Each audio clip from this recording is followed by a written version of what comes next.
اگر آپ ہمارے چینل پر نئے ہیں تو ہمارے چینل کو سبسکرائب کر لیجئے۔ ہندوستان میں ریڈیو کا پہلا تجربہ 1921 میں پوسٹ اینڈ ٹیلی گراف کے مدد سے میوزک کا پروگرام شروع کر کے ہوا۔ پھر 1922 میں ریڈیو کلب آف بنگال نے ایک براڈ کاسٹ اسٹیشن قائم کیا۔ اس کا پہلا پروگرام 1923 میں شروع ہوا۔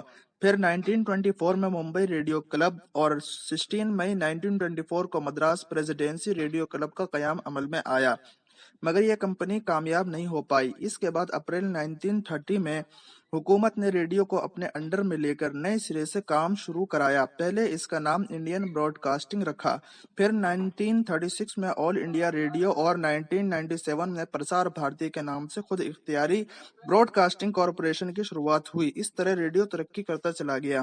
ویسے تو ریڈیو میں ہر طرح کے پروگرام پیش کیے جاتے ہیں، جیسے ریڈیو ٹاک، انٹرویو، مذاکرہ، کوئز، شاعری، radio drama, documentary, report, news reel, خبریں، میوزک پروگرام وغیرہ وغیرہ۔ چلیے اب بات کرتے ہیں ہندوستان میں ٹیلی ویژن کی شروعات کیسے ہوئی۔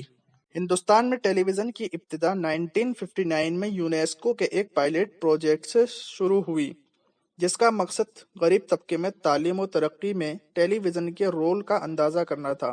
اس کی کامیابی کے بعد 1961 میں آل انڈیا ریڈیو نے فورڈ فاؤنڈیشن کی مدد سے اسکولی ٹیلی ویژن کے نام سے ایک پروجیکٹ شروع کیا۔ اس کے لیے دہلی کے 6 اسکولوں کا انتخاب کیا۔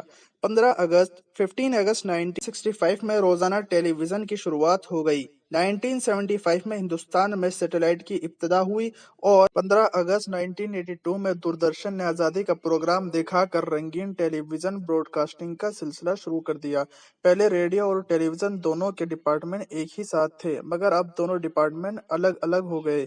ٹیلی ویژن اور دوردرشن الگ ادارہ ہونے کی حیثیت سے 1982 میں نیشنل پروگرام شروع کیا اور اس وقت سے آج تک ترقیوں کا سلسلہ بڑھ ہی رہا ہے۔ خاص چینلوں میں D D 1 national 1982، D D 2 metro 1992، D D India international 1995 میں، ڈی ڈی نیوز 1999 میں اور کھیل کود کے 1999 وغیرہ اہم ہیں۔ آج ہندوستان میں سینکڑوں چینلز موجود ہیں جو فلم، خبر، کھیل، ایجوکیشن، میوزک پروگرام کے ساتھ ساتھ ادبی، تہذیبی اور مذہبی ہر طرح کے ڈیبیٹس منعقد کراتے ہیں۔